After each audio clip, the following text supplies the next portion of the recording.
Hello and welcome to my review of the Valdor tank destroyer for Solar Auxilia for Warhammer, the Horus Heresy from Games Workshop. Now this tank will cost you £55, which is pretty good, and consists of 179 plastic components. In case you were wondering, that is 9 components more than the original Malcador tank and 22 components fewer than the Malcador Infernus, like flame tank, that consists of 201. It's also £10 cheaper than the Infernus and cheaper than the standard Malcador tank, only by £2. It fulfills a very specific battlefield role, that of targeting and annihilating heavily armoured units with that neutron beam laser. They say it's capable of destroying any target, but I don't know. Have you seen how thick a Warlord's Titan armour is, or a Spartan or something? But anyway, the format of this review is as normal. So I will look at the miniature, this unit, up close, look at all the detail, how easy it was to build. Then I will go through its spare parts, of which there's a standard amount of spare parts, probably more than your typical Malcador, because I didn't use any pintle mounted weapons, and it only has, I don't know if you can notice it from here, which I only found out when I picked up the model. It shows how much I pay attention. It only has one sponson. So yeah, if you like your tanks to be symmetrical, this might not be the one for you, but it's a bit goofy like that, if anyone's ever seen Finding Nemo. Then I will go through all of the size comparisons with other tanks, the other two Malcador tanks, the Infernus and the Standard, as well as Lehman Russes and Space Marine tanks and other Solar Auxilia units. And then finally, at the end, I will go through all of its rules. So first things first, let's have a look at this Malcador variant, the Valdor. Not quite sure why it's called a Valdor. Maybe there's a story behind it. But these vehicles that have that neutron laser, apparently they are a meticulously wrought iteration of a recovered relic of the Dark Age of technology.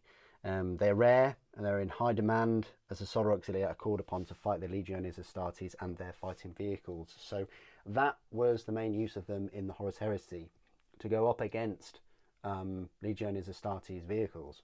I'm not going to include a glib remark about how they need 5+ to hit anything, almost as bad as orcs, but there we go.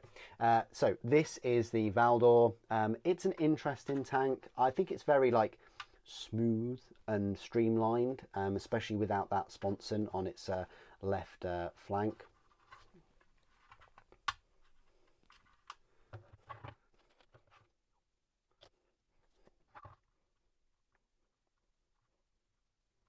Sorry about that, my OCD was kicking in and I couldn't deal with how wonky that insignia was. So yes, as I said, very streamlined tank. You can put the smoke launchers on without affecting its overall look. You can put the searchlight on, put this icon on.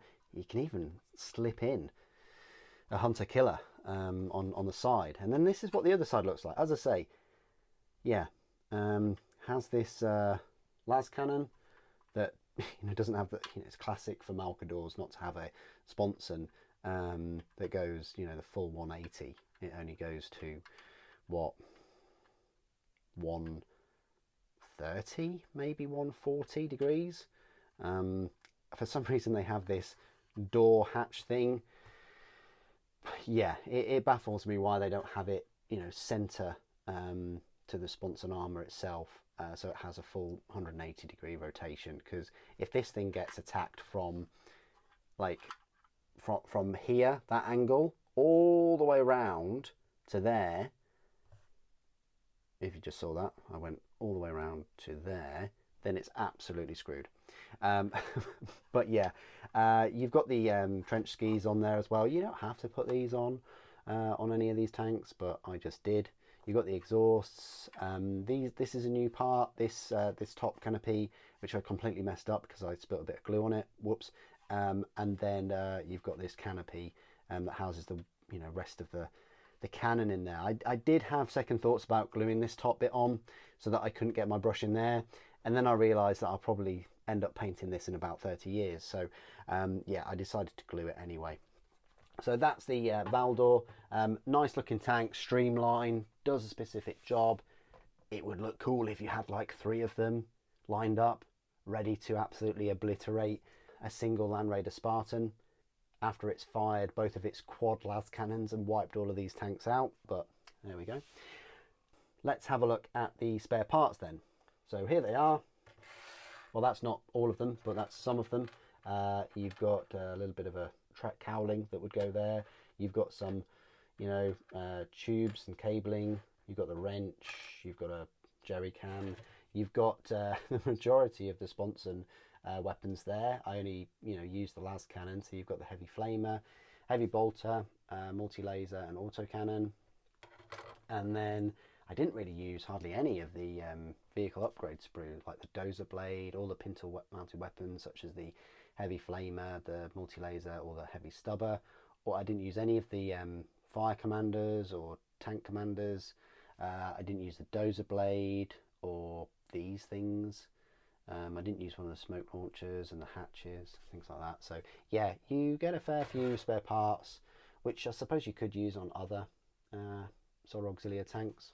Okay then, size comparisons. Let's kick it all off with the Malcador Infernus. Right here, it's even brought its trailer along, its fuel canister trailer. They're the same size height-wise and length in a way. The Infernus just has this extra kind of thing on here, which I guess directs all of that highly flammable liquid into the cannon. It's not vulnerable at all, being on the highest part and the most exposed part of the tank. And the length is also added by this giant bomb on wheels at the back. Sorry, I mean fuel trailer that does move about. So that does add its length. Interesting to note though that although it's not really a competition, the neutron laser tip is just a bit longer. So yeah, clearly there's going to be lots of smirks and things from the Solar Auxilia crew because they have a bigger gun. Well, it's longer anyway, not in terms of girth. So that is the Infernus size compared to an OG Malcador right here. That is definitely taller because it has a turret on the top of it and it has a demolisher cannon right there. And look at that, guys. Whoa, it has a whopping 2 sponsons and they're really well defended. They've got I don't know whether they've got a better firing arc. No, is the conclusion. They're very well protected though. They do move up and down, which is a handy little feature.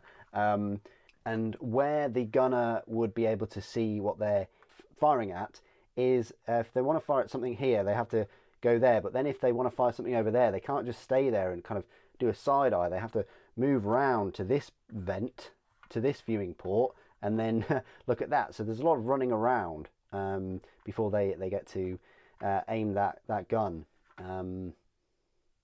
But I like the concave nature of the sponson in that it's very well protected. Only the barrel of the weapon sticks out.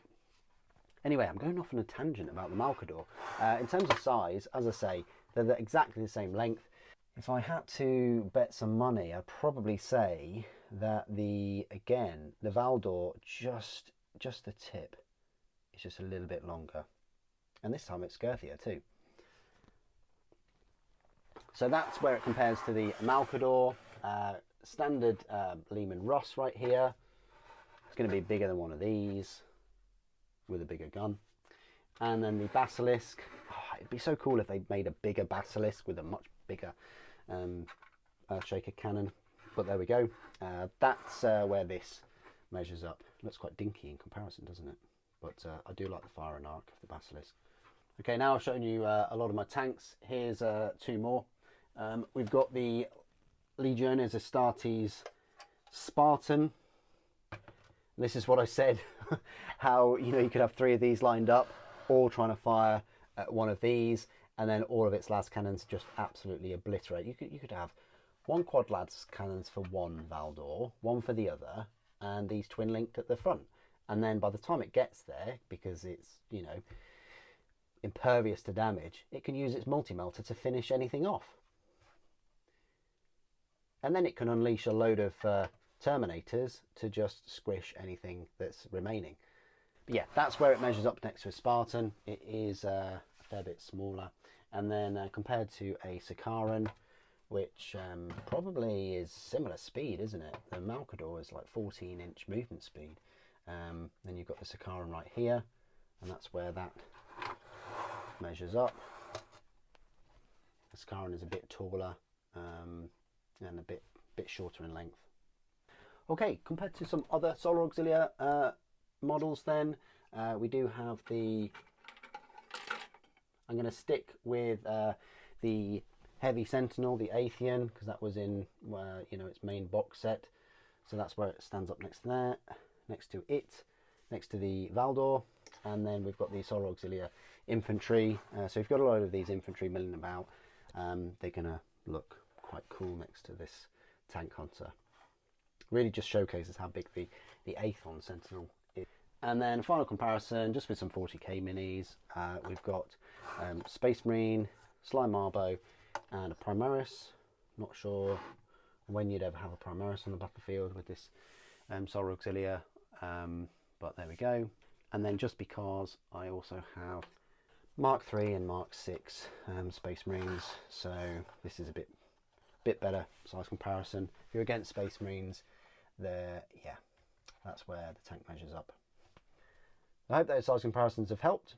Okay, so this is my part of the review where I will go through all of the rules for the Valdor tank destroyer. Now, you will find all of the rules in the Liber Imperium Forces of the Emperor army book. Unlike the Malcador Infernus, the Valdor is not a Lord of War choice. It is a heavy support choice, and it will cost you 250 points. Its movement speed is the same as all of the Malcadors. It's 14 inches, ballistic skill is 3, front armor is 13, side is 13, and rear is 12, and the hull points is 5. So it has the same stat line completely as a normal Malcador heavy tank, which is nice. It's good that they didn't nerf the rear armor like they did on the Infernus and put it down to 11 instead of what it should be, which is 12. The war gear, it has a centerline mounted neutron beam laser, one sponson mounted heavy bolter, searchlights, and smoke launchers. Now it does have a special rule called containment breach, which is a new special rule for Solar Auxilia. It explains that if a model with this special rule suffers an explodes result on the vehicle damage table, then when determining the radius of the explosion, roll d6 plus 3 instead of d6. So that's actually a nerf, isn't it? So that's really going to blow up in your face. It's going to blow up at least 3 inches away from you, from the model itself. Now, this centerline mounted neutron beam laser, let's talk about this. It's under a las weapon, and it is unfortunately only a 36-inch range weapon. So yes, if you're against any heavy support Space Marines with las cannons, they're going to pick it off. I mean, they're still going to have difficulty anyway, because its front and side armor is 13, which is still, you know, 50-50 whether it's going to crack it. But 36-inch range for a tank destroyer is a bit disappointing. It really needs to get in range. Luckily though, because it has movement of 14 inches, that means it's got an effective range there of 50 inches. Its strength though is a strength 10, which puts it as the most strongest laser weapon in the book, along with the Arachnus Magna Blaze Cannon, which only the Custodes have. It is AP1, which is incredible. You can't get better than that. It does get 2 shots though. It's Ordnance 2, which I think a lot of people might overlook. You know, so if you've got 2 of them or 3 of them, because you're rich, then, you know, you're firing off 6 strength 10 AP1 weapons. It has Concussive 3, Shock Pulse, but unfortunately it also has Gets Hot. It may replace its sponsor-mounted heavy bolter with one of the following: an autocannon at 10 points, multi-laser at 10, heavy flamer at 5, or las cannon at 15. It specifically says this sponsor is mounted on the right side of the vehicle only. I've gone for the super expensive choice of having one las cannon for 15 points. May also take one of the following: a pintle mounted multi-laser for 10 points, heavy stubber for 5, or heavy flamer for 5. It may take one of the following: a flare shield for 25 points, which mine is equipped with. Not sure whether I'd use it though. One hole mounted hunter killer missile, 10 points, and then one dozer blade for 5 points. So there you go. That's my review of the Valdor tank destroyer.